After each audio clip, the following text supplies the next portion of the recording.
Assalamualaikum warahmatullahi wabarakatuh. Bismillahirrahmanirrahim. Nahmaduka ya ghafuru ya syakuru wa salli wa sallim barik ala sayyidina maulana Muhammadin wa ala alihi wa sahbihi asma'in nama ba'du. Kula namung badhe matur mungkin wasiat-wasiatipun Mbah Mun sing terkait nikah. Iki khusus kangge Mas Tahsin kalian Mas Abi Darda. Karena kula nu nekuni ilmu tafsir. Kula niku ilmu paling kula kenang saking Mbah Mun tentang ilmu tafsir niku pengganti kata. Ini ki Mas Tahsin kalian Mas Darda.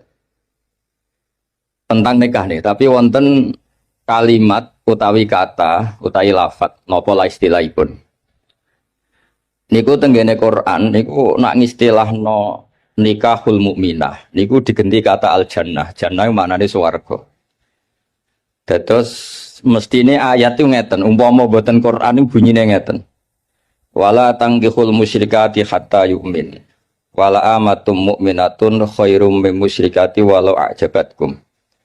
Mun sak teruse ngantos ulaika yad'una ilan nar wa wallahu yad'u ilal maghfirah. Wa yatu ilal jannati wal maghfirati bi izni. Dados Allah niku nglarang nikahul musyrikah, nikahi wong wedok sing musyrikah. Terus Allah matur ulaika yatuna ilan nar, kena anti nikahi wong musyrikah iku padha karo ngajak ning neraka. Terus Allah dawuh wa yatu ilal jannati wal maghfirati bi izni. Mestine cara alur kata niku wa yatu ila nikahil mukminah.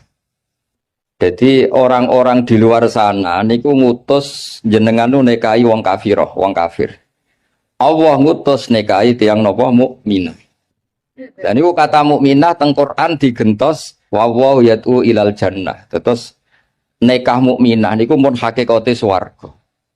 Jadi saking mulyane nikahil mukminah niku pun disebut Allah niku ilal jannah, maring swarga. Terus penghormatane Allah taala teng ketentuan nikah tiang mukminah. Meskipun diarani swarga ya resiko. Misale wong ning swarga kok ora di dhuwit iku ya lucu. Wong ning swarga kok cerewet iku ya lucu. Terus niki kangge garwa-garwa niku swarga iku ora ana cerewet, ora ana ngamuk. Sing lanang nggih ngoten ning swarga kok kurang nafkah ya ora ana, ning swarga kecukupan kabeh. Tapi apapun niku pelajaran kanggo kula jenengan. Nek wis wani nikah niku kudu ora tenan. Kula niku nikah mulai tahun 2000. Nganti sakniki niku resep sing kula nggih namung hadis tunggal. Iki krungokno Mas Abi Darda, Mas Tahsin. Nggih niku dawuh Kanjeng Nabi ketika ngandani sahabat Abdurrahman bin Auf, kadang ngandani Jabir beberapa sahabat. Niku dawuh Kanjeng Nabi halla bikron tola ibuha wa tola ibuka. Kowe nak nikah iku pokoke mula abah iku dolanan.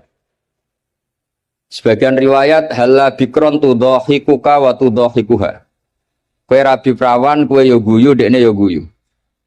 Sebagian riwayat halla bikron tuda ibuha wa tuda ibuka. Dados semua itu mengarah nek wis wani nikah niku kudu wani mula abah. Mula abah iku ora penting, ngomong sing ora penting. Dolanan.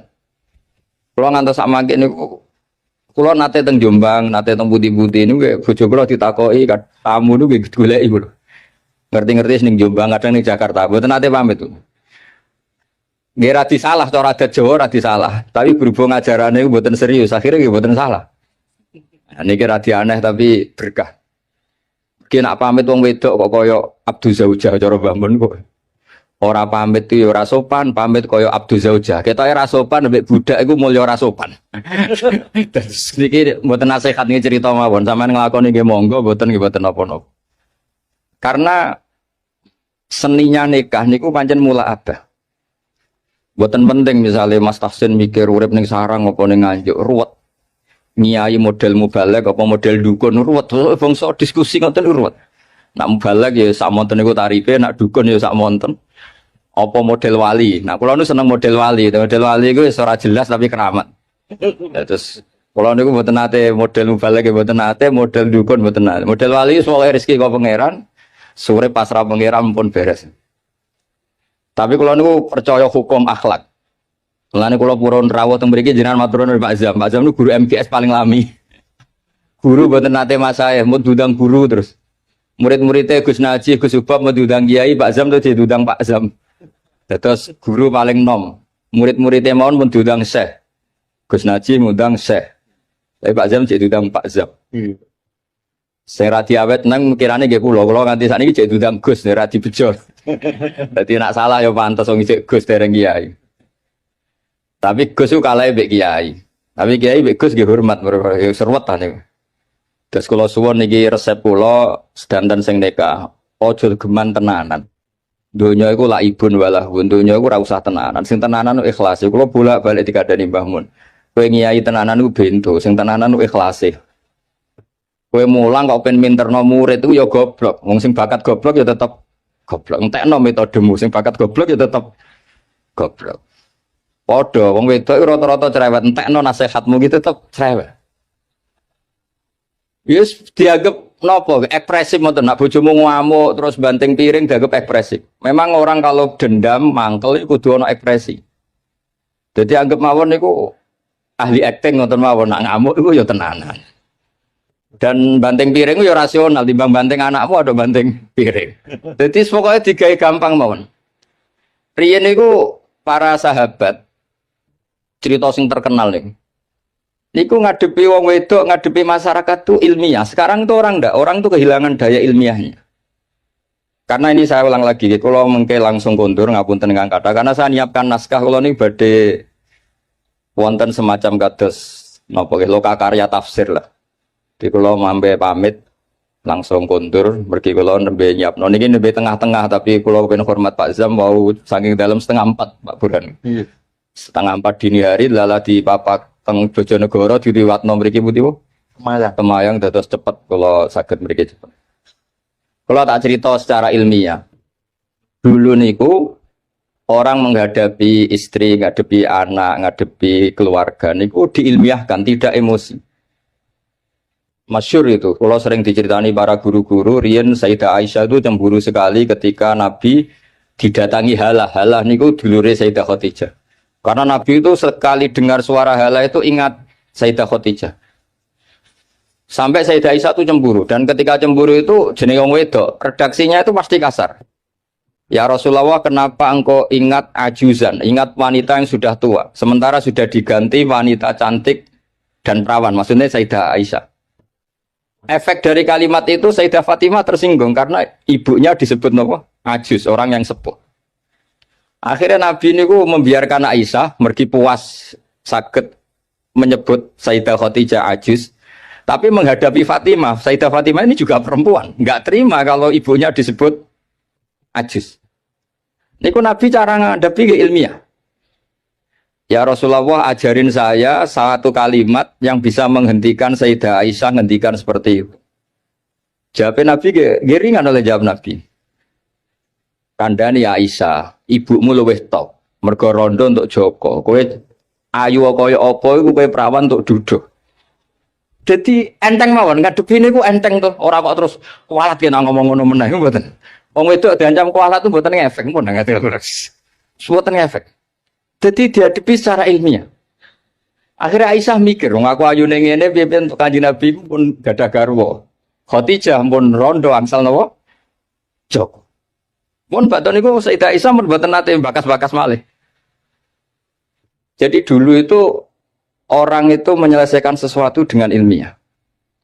Kalau bolak-balik matur, kowe nak di bojo lagi ngamuk, iku berkah gede. Mergo nak ngamuk iku paling biayane mau sabar tok. Tapi nak rukun malah ngajak neng mall mahal. Jadi podo-podo sampai untuk ganjaran kan sabar ya untuk ganjaran. Neng mall nyeneng bojo ya untuk ganjaran. Tapi untuk ganjaran neng mall kan mahal. Nak sabar buat apa? Biaya. Ya rada jantungan sidik ngoten mawon, tapi kan buatan biaya. Saya punya argumentasi ilmiah dalam hal ini. Dulu Imam Syafi'i itu saya berkali-kali cerita. Kalau diceritain ini banyak orang mencintai jenengan. Alhamdulillah di dulur, di konco. Dan diceritani separuh dari kampung ini ya Imam Syafi'i. Itu gedeng jenengan. Alhamdulillah orang arah utang aku wong gedeng. Wong rukun yo ribet. Utang duit mergo rukun. Nyileh mobil mergo rukun. Tapi nak neng-nengan nak ra utang. Saiki hikmah akeh ndi dineng mbek dirukuni. Nak dirukuni diutangi dhuwit, nak dineng ya ora enak dineng tangga. Tapi hikmah orang arah diutangi napa? Dhuwit. Artinya kalau diilmiahkan itu tuh dunia ini normal semua. Ya wow, nak bojomu ngamuk berarti orang arah jaluk belanja, orang arah ngajak neng mall, nak rukun ngajak neng mall, neng bakso, milih budi, milih rukun apa milih nenengan? Rukun mahal. Soalnya ngoten, soalnya urip itu digawe gampang, diilmiahkan. Karena itu sanad. Kulo gadah bapak ke kiai, gadah guru ke kiai, babah kulo kiai itu dulu niku kulo roh ngadepi dunia ku enteng. Saya tuh di kota sering disoal, Gus kenapa sih di daerah-daerah NU kok banyak musola? Kenapa tidak jatuh jamaah di masjid? Padahal satu jamaah di masjid kan lebih baik. Kalau Islam kota itu nggak bisa bayangkan ada musola. Bareng kulo terang, wong biasa ketua itu jadi anak buah ora kepenak. Jadi makmum di masjid ada di anak buah. Kowe ora rasane. Dangen-angen ya bener. Mergo setiap kiai iku digaya-gaya dhewe. Ana sing salat iku kancinge rapati bener kabine elek. Mergo amen dalil inna wa yang duru ila atsabikum. Jadi Allah ora delok klambi, ora delok penampilan, didelok iku ati. Ana sing amen macak adus minyakan jare mergo khudzu zinatakum inda kulli napa? Masjid. Macam-macam kiai iku beda-beda. Sampai peneliti sangi luar negeri yang ketangklet kulo, Gus sendakep yang benar itu gimana? Kalau sendakepnya orang Muhammadiyah itu kan standar. Kalau orang NU pusing sih. Ono sing nyekel dadane, ono sing nyekel wetenge, ono kowe ora jelas. Ngono tiap kiai tak takoki, kenapa gak jelas? Gue nunjukno nak sendakep ora wajib. Berhubung ora wajib bentuke kudu ora jelas, ben gak dadi aturan. Dadi pakem jenenge wajib. Lho kliru di dalil yang NU wis. Ono ae dalile. Sekolah suwon mas-mas yang nekas dan sing pun mbah-mbah sing pun terlambat lah niku usahakan ngadepi bojo niku mula abah karena tek 3 hadis itu 3 riwayat itu kula apalno panjen karena ini ilmiah halla bikron tula ibuha wa tula ibuka halla bikron tudo ibuha wa tudo ibuka halla bikron tuda ibuha wa tuda ibuka semua maknanya itu jangan serius. Kalau nganti saat ini mulai nikah nganti saat ini buatan nanti rebukan mbek bojo, gawe omah iku piye terus nak lunga kok teknis yang buatan nanti. Kalau nak lunga kurang 1 jam kadang cerita melok gak, nak melok ya melok ora ya rapuh. Kalau buatan nanti lunga mbek bojo juara. Pikiran gua sederhana, ning omah awor ning lunga awor berarti nak tukaran itu kan ping pindho ning omah tukaran ning perjalanan tukaran. Tapi nak ral bareng kan ono jedane. Tapi itu teori loh, sampean ndak harus anut tuh, semua orang kan beda-beda. Kalau gak ada kenangan tentang solusi itu, ini kalau kan karena nekuni ilmu, saya akan cerita ilmu. Dulu banyak sahabat kalau ditanya, Sifli wajah Rasulillah, coba ceritakan ke saya bagaimana wajahnya Nabi. Sahabat itu menangis. Saya itu tidak pernah melihat Nabi. Kok bisa? Wong jenengan niku sahabat. Haibatanlah, wa ijlalanlah. Saya ini terlalu menghormati beliau sehingga tidak pernah berani menatap wajah beliau. Tapi banyak sahabat yang karena mencintai Nabi itu melihat Nabi sampai tahu alisnya kayak apa, hidungnya kayak apa. Juga saking mencintai Nabi. Artinya sampai nak seneng bojo itu kadang-kadang ora delok 2 tahun. Wah agak roh elek. Wong asline elek nek delok terus kan tambah ketara. Jadi orang itu tidak harus sama cara ngelola emosi, ngelola. Jadi sebenarnya kalau dunia ini diilmiahkan itu semuanya akan baik-baik saja. Jadi sekolah niku kepengen sak sekedhate kula. Dewe Mbah Mun wau. Piye-piye istilah nikah wong mukmin wis disebut Allah swarga. Wa yad'u ilal jannah. Ning dinggon swarga ya ora ana tukaran, ora ana pisu-pisuan, termasuk ora ana urip susah. Terus niki harus jadi pelajaran. Mulane dewe Mbah Mun ora ana mulya kaya nikahil mukminah. Mergo pengganti katanya itu wa yatu ilal napa jannah. Mestine kalau wala tangkihul musyrikati hatta yu'min, mestine penggantine wa yatu ila nikahil mukminah. Tapi kata itu diganti wa yatu ilal jannah. Terus niki penghormatan yang luar biasa saking Allah taala. Jadi sekedar nikahul mukminah iki pun ibadah. Wis rawati tahajud lah. Potongane ora biasa tahajud. Ngono dawuhe Mbah Mun nak crita niku Riyen niku Nabi nak tahajud niku Sayyidah Aisyah itu turu nang ngarepe. Padahal Sayyidah Aisyah ayu perawan, Nabi ki tetep salat. Dawe Sayyidah Aisyah niki ora usah dipraktekno orang ora iso. Dawe Sayyidah Aisyah, saya ditanya Nabi, saya sebetulnya kepengen sari-sarian mbek Nabi, mudojaah itu rilek-rilek mbek Nabi. Tapi fatarok tu hawa ya li hawahu. Tapi saya meninggalkan selera saya demi selerane Kanjeng Nabi. Karena Nabi nu eling pangeran niku pun bojo ayu lah niku pun boten ngefek. Dan Nabi pamit ning Sayyidah Aisyah, dari ini ata'abbadu li rabbi. Wonten sing maca ata'abbad li rabbi. Mun urusan nahwu lah. Ketemu mriki kata alumni Ploso niku dari ini ata'abbad dadi jawab apa dadi kalimun pokoke riwayat itu ada dua, ada yang dari ini ata'abbadu li rabbi, wonten sing dari ini ata'abbad li rabbi. Aku pamit ya, aku lagi kangen pangeran tak salat. Terus niki nek sampean kepengin bojomu kangen, wis bengilah, jejerlah sampean tinggal tahajud. Engko ora roh anakku ora ganteng, mergo kapan ya eling aku. Tapi anggere bengi dikumpuli terus suwe bosen. Terus riyen niku terus riwayat-riwayat tentang Assalamualaikum daraqaumil mukminin wa inna insyaallah bikum lahiqun. Niku kata kitab nerangno Nabi keluar saking dalem. Naluri seorang istri ini wedi nak Nabi ini teng garwa liyane, wong Nabi garwane kata. Delalah diikuti ternyata Nabi itu teng baki. Teng baki terus Nabi matur teng ahlu baki Assalamualaikum daraqaumil mukminin wa inna insyaallah bikum lahiqun. Niki kangge ibu-ibu, kangge bapak sing nembe nikah. Dados garwa-garwane Nabi ku kenangane meskipun sare sak kamar niku kenangane niku roh tahajude Nabi, roh ziarah Nabi teng baki. Mulane dawe Fathul Bari kitab Sarai Bukhari. Kenapa Nabi itu istrinya banyak? Di antaranya apa? Wong wedok wong paling nekat cerita eleke sing lanang. Lah Nabi disukani garwa kathah kabeh ku ora ro eleke. Dadi wong Yahudi ku bingung ora eleke Nabi, biasane sing paling gampang dikorek iku bojo. Lah ternyata bojone Nabi kabeh kenangane iku roh tahajude Nabi. Roh qiyamul lail Nabi nganti hatta waromat qodamahu, nganti sikile iku bengkak. Padahal pas teng dawawi Sayyidah Aisyah, mboten pas teng Saudah. Teng Saudah mungkin wong komen. Bangkune ra ditinggal salat wong Saudah iku ayu Aisyah. Niki teng pas teng daleme Sayyidah sinten? Aisyah. Dados dawe Imam Fathul Bari itu Nabi niku garwane kathah dan perempuan itu biasanya orang paling nekat ngomong eleke bojone. Tapi semuanya itu yarwina ahsana ahwali. Semua kenangannya itu meriwayatkan perilaku Nabi terbaik. Mulane wong kok dilem bojo iku wong top tenan. Ayo tak boleh ibu-ibu tak boleh. Tak kon ngelem bojone 5 menit nak iso. Tak kei dhuwit. 5 menit mau. Karena wis mesti, misalnya anggar sing sugih mulai ben wayo. Engko sing melarat yo nyebeli mergo ora ngrejekeni. Engko anggar mulai duwe akeh polahe yo akeh. Wis ora ngarep bener tak jamin. Versi ibu-ibu lho. Dados tapi Nabi itu beda. Nabi niku sawise intaqala ila rafiqil ala, bahasa gampangnya kapundhut. Nah bahasa adabe intaqala ila rafiqil ala. Niku kenangane Sayyidah Maimunah. Kenangane Sayyidah Sofiyah sedanten. Iku nggih tahajude sampai donga-dongane carane teng dalem carane badhe sari.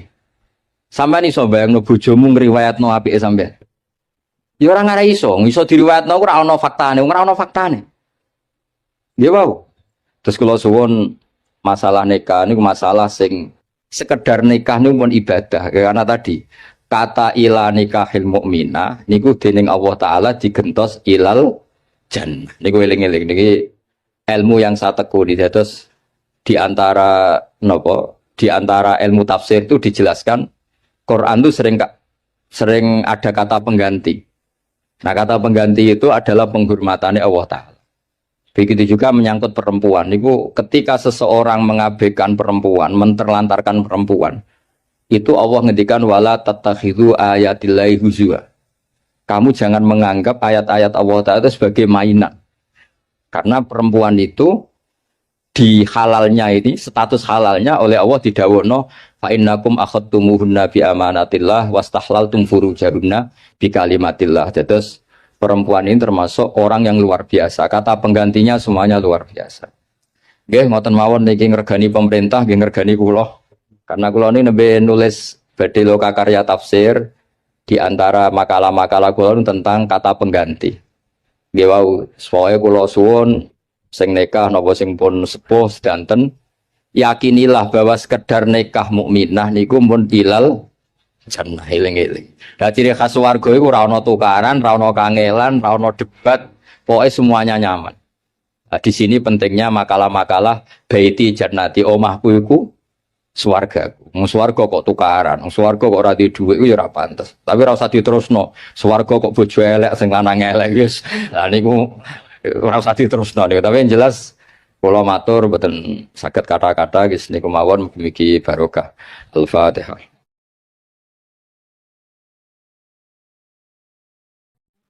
Dulu itu ulama itu ya rileks.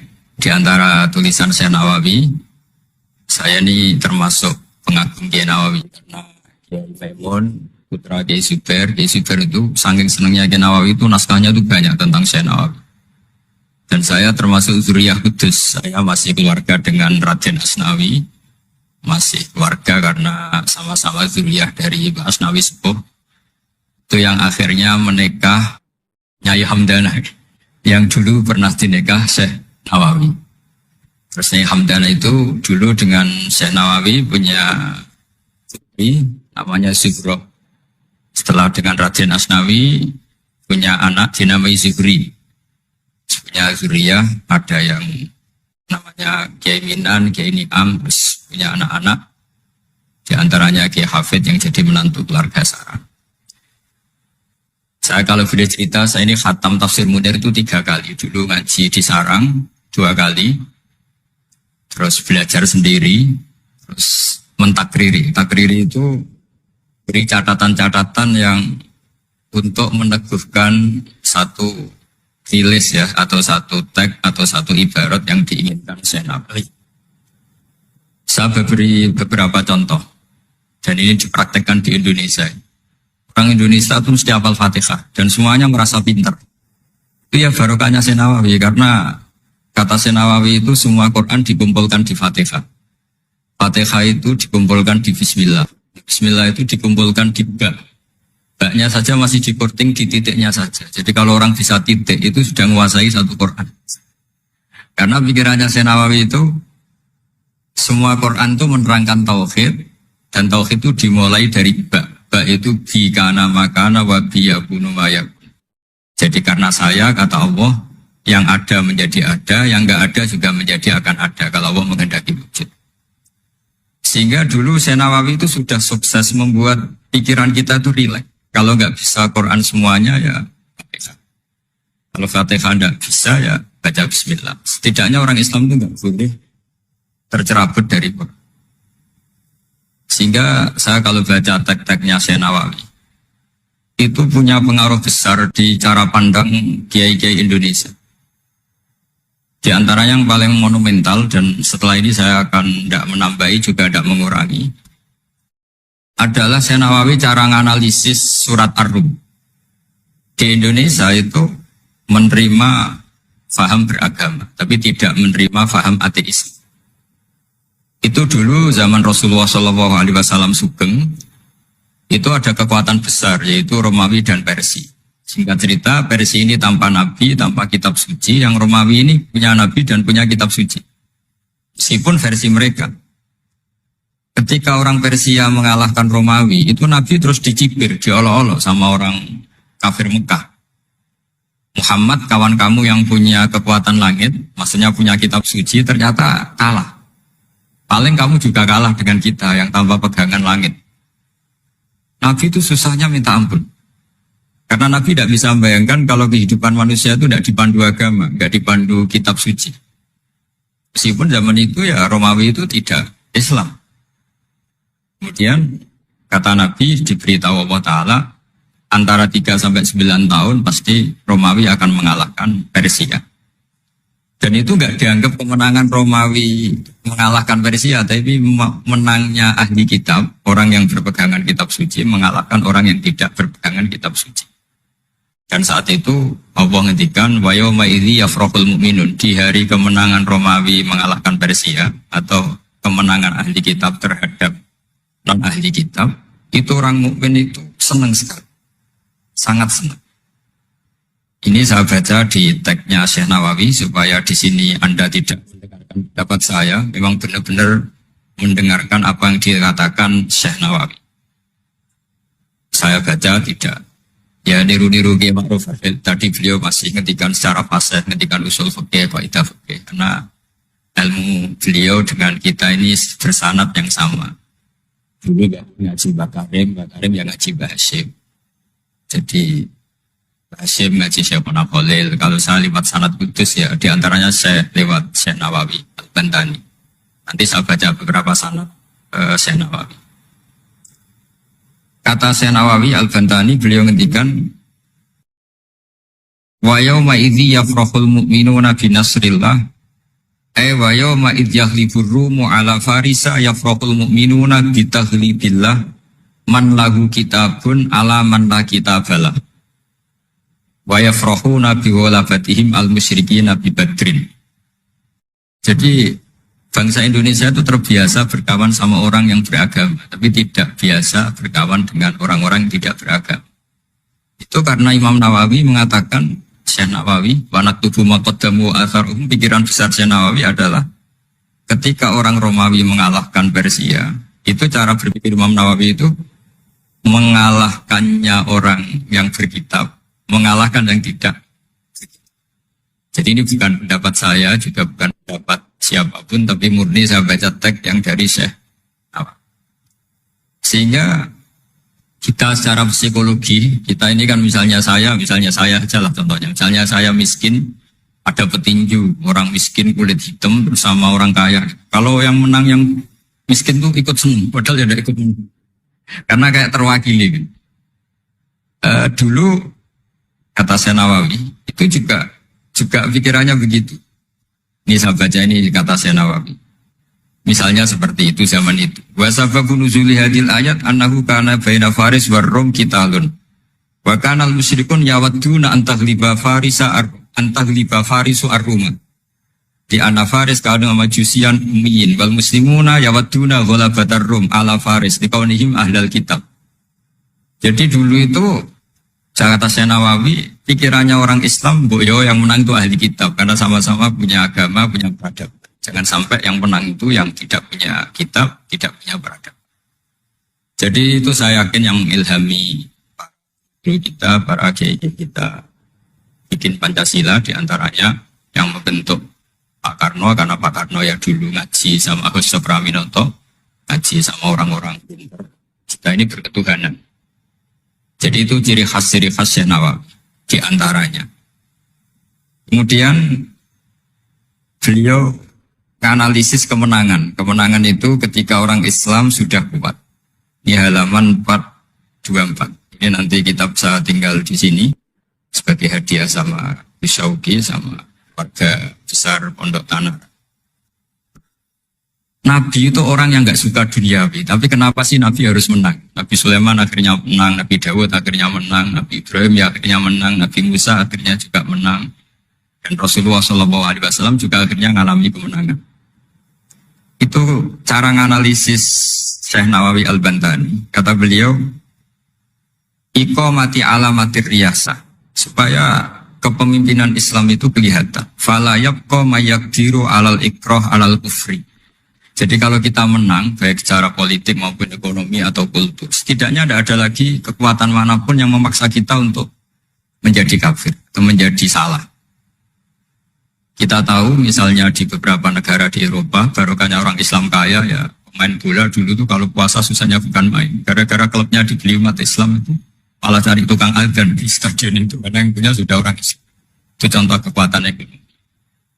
Dulu kita mungkin mengalami pengajian itu kayak apa susahnya. Sekarang ketika banyak orang-orang yang dari dunia kiai catat, sekarang ya nyaman.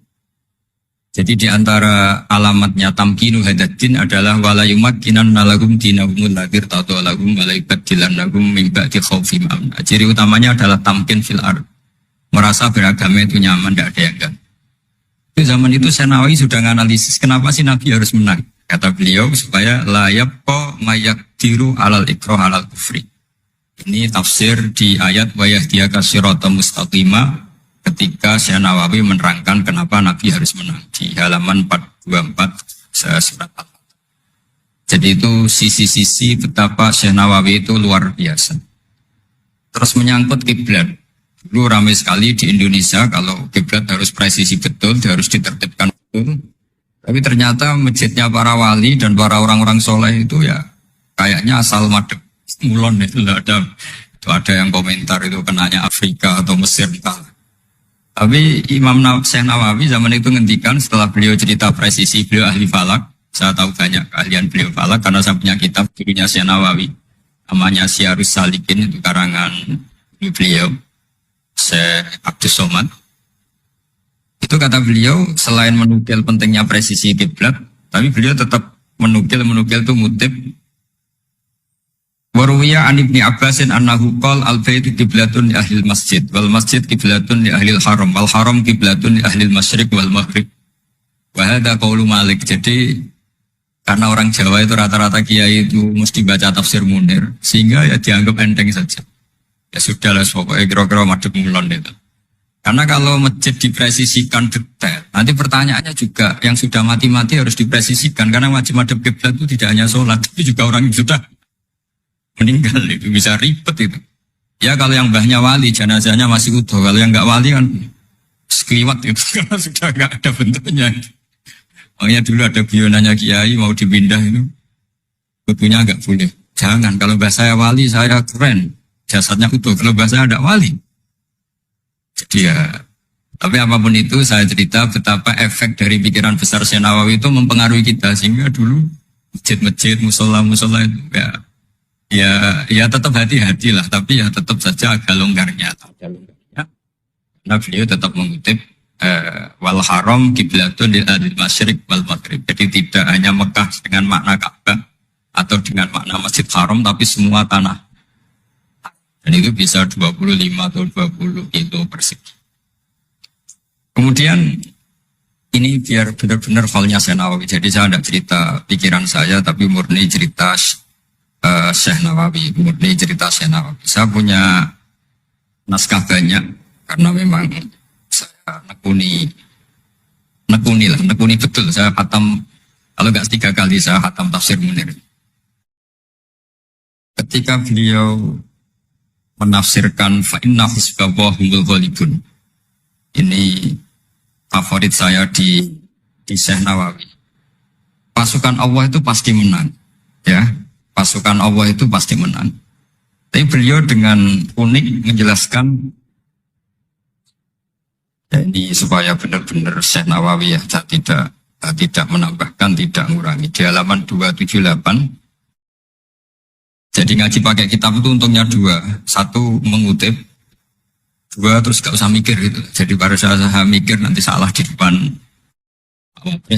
orang-orang pinter malah sakit atau goblok gitu. Jadi kalau nukil kan aman. Paling salahnya salah baca. Kayaknya enggak, saya pernah ngaji 3 kali. Kayaknya enggak, tapi kalau misalnya salah itu apa-apa. Bismillahirrahmanirrahim. Fa inna hizballahumul ghalibun. Syekh Nawawi wa may yattakhidum saterusé terus hum al-ghalibuna ala a'daihim bil hujjah fa innaha mustamirratun abadan amma bisolah wa daulah faqad dighlabun. Ini termasuk yang unik dari Syekh Nawawi. Kata beliau, Islam itu akan selalu menang secara argumentatif. Ada sekolah perbandingan agama, ada kajian agama. Asal yang dikaji Islam ya, bukan orangnya. Kalau orangnya ya macam-macam. Itu pasti argumentasinya itu meyakinkan karena hujah bahwa Allah itu satu, bahwa kita harus berakhlak, kita harus meninggalkan narkoba, harus meninggalkan perzinahan. Itu argumentasinya mantap, secara uluhiyah mantap, secara sosial juga mantap. Tapi kalau secara kekuatan politik mungkin akan selalu ada, meskipun inginnya kita tidak ada. Orang-orang Islam yang minoritas di negaranya, dengan tanda kutip tertindas di negara. Zaman itu Syekh Nawawi sudah ngendikan, yang pasti menang itu bil hujjah fa innaha mustamirratun abadan. Ini di halaman 278. Amma bisolah wa daulah fatadizatun. Kalau kekuatan struktural negara atau politik atau ekonomi, ya namanya hukum sosial ya kadang kalah. Dan itu dibuktikan secara lahir. Dulu Rasulullah itu pernah kalah di perang Uhud secara lahir. Ya karena itu fisik. Tapi kalau argumentasi logika Islam itu tetap kul falillahil hujjatul baligh. Logika Islam adalah logika yang kelima. Saya kalau didatangi beberapa dosen dari Jogja, saya sering cerita. Logika Islam yang paling kelima itu diantaranya saya sering memberi contoh. Ini misalnya saya megang kertas, ini besi. Pasti orang itu bilang besi sama kertas itu kuat besi. Tapi Anda salah. Secara materi memang besi lebih kuat ketimbang kertas. Tapi masalahnya yang mengendalikan saya ingin menghancurkan besi, sementara ingin menyimpan. Artinya Islam itu mengajarkan kita itu kabeh biadillah. Apa artinya besi kalau di bawah rencana dihancurkan? Apa lemahnya kertas ketika rencananya diabadikan? Nah, ini pentingnya Islam. Artinya apa? Ketika Islam bilang al-amru biadillah, itu tidak bisa ditawar. Meskipun apapun kekuatannya tetap menang Allah. Seperti tadi, saya megang besi sama megang kertas. Orang tak tanya pasti bilang kuat besi. Tapi kata saya, ada keliru. Karena saya punya rencana menghancurkan besi, mengabadikan kertas. Artinya Islam itu mengajari tadi seperti yang dikatakan Kiai Ma'ruf, la haula wala quwata illa billah. Apapun ilmu kita harus digarisbawahi secara materi kuat besi, secara materi kertas lebih rentan. Tapi harus ditambahin, tapi hakikatnya terserah yang mengendalikan. Jadi di sini Islam mensifati Allah biyadihi malakutu kulli syai'. Ya terserah Allah. Jadi teori la haula wala quwata illa billah itu tidak perlu diperbandingkan atau diperbenturkan dengan teori usaha. Kalau ada penyakit ya kita usaha. Ada di kitab Ihya, di kitab Dawa itu diterangkan Nabi Musa itu pernah sakit karena beliau merasa dekat sama Allah itu gak berobat, tambah sakit, tambah dikasih nasihat. Para dokter tetap gak mau berobat. Akhirnya Allah sendiri yang ngasih tahu, udah kamu berobat saja. Bukankah terserah jenengan Gusti? Terus kata Allah, apa kamu mau bilang saya bikin sesuatu itu udah ada gunanya? Masa Allah bikin jahe ditanya, apa betul Gusti ini menghalalkan badan? Saya tidak tahu. Saya bikin juga agak jelas. Kan nggak mungkin seperti itu. Tetap kata Allah, fa'ena atau hikmati. Lalu hikmah saya bikin sesuatu dengan fungsi tertentu, lalu gunanya apa? Kalau semuanya tidak ada gunanya. Semenjak itu Nabi bisa percaya atau mau ikhtiar dengan obat. Tapi obat saja tidak cukup. Al-amru biyadillah. Saya sering kalau ngaji bilang, kita takut COVID, ternyata nyuwun sewu mati kita kecelakaan. Kita takut penyakit tertentu membunuh, ternyata mati kita kesetrum listrik. Tetap kita butuh tawakal. Meskipun bersamaan dengan itu, tetap ada usaha melawan COVID, ingin menghilangkan penyakit-penyakit. Tapi tetap al-amru biyadillah. Sehingga ada keserasian syariat dan keserasian hakikat. Tapi saya pastikan Syekh Nawawi ini memang luar biasa. Jadi beliau menghentikan banyak hal yang menurut saya itu luar biasa. Jadi saya mengkaji Tafsir Munir itu di antara khas-khas beliau adalah beliau bisa cerita tentang tentang kekuatan-kekuatan Allah Ta'ala dengan cara yang rileks. Kemudian kenapa kiai-kiai Indonesia itu ngadepi orang fasik itu tenang, tidak langsung antipati seakan-akan fasik selamanya. Yang soleh juga tidak jumawa seakan-akan soleh sampai mati. Karena kata saya Nawawi itu ketika menafsirkan wa yu'adzibal munafiqina insya'a aw yatub. Namanya hukum sosial sudah saja yang sekarang fasik suatu saat soleh, yang sedang soleh suatu saat fasik. Karena Allah itu bisa saja merubah. Orang munafik yang kayak apa biadabnya, kayak apa salahnya, itu Allah ketika cerita tentang dirinya wa yu'adzibal munafiqina insya'a. Muhasabah itu sudah jadi perilaku ya. Karena dulu orang tua saya, guru-guru saya kalau ngandani itu, bayangkan kalau kamu jadi dia. Jadi misalnya kita mentang-mentang atasan, otoriter sama bawahan. Bayangkan kalau kamu jadi yang bawahan itu kayak apa? Laukun tamakanah, kalau orang Arab bilang, bayangkan kalau kamu di posisi dia. Makanya guyonannya orang-orang Indonesia itu kan orang ngaramkan judi gitu, bareng dikasih tahu. Tapi yang menang anak jenengan, alhamdulillah. Ternyata ngaramkan itu karena ada anaknya. Kalau anaknya yang menang ya seneng. Meskipun itu guyonan, tapi saya punya padanan itu dalam kitab Hikam. Nabi Ibrahim itu Khalilur Rahman, tentu bencinya minta ampun sama yang namanya maksiat. Suatu saat beliau diterbangkan di alam malakut. Itu kalau di Hikam saya halaman 15 juga. Saya masih ingat betul. Mungkin kalau Anda beda halaman karena beda cetakan. Atau nggak punya kitabnya. Atau punya tapi tidak bisa baca. Nah itu jadi berbagai kemungkinan. Atau punya tidak bisa baca tapi dianggap jimat. Atau digo pencitraan, banyak itu kaji-kaji tidak bisa baca kitab tapi di ruang tamunya kitabnya besar-besar.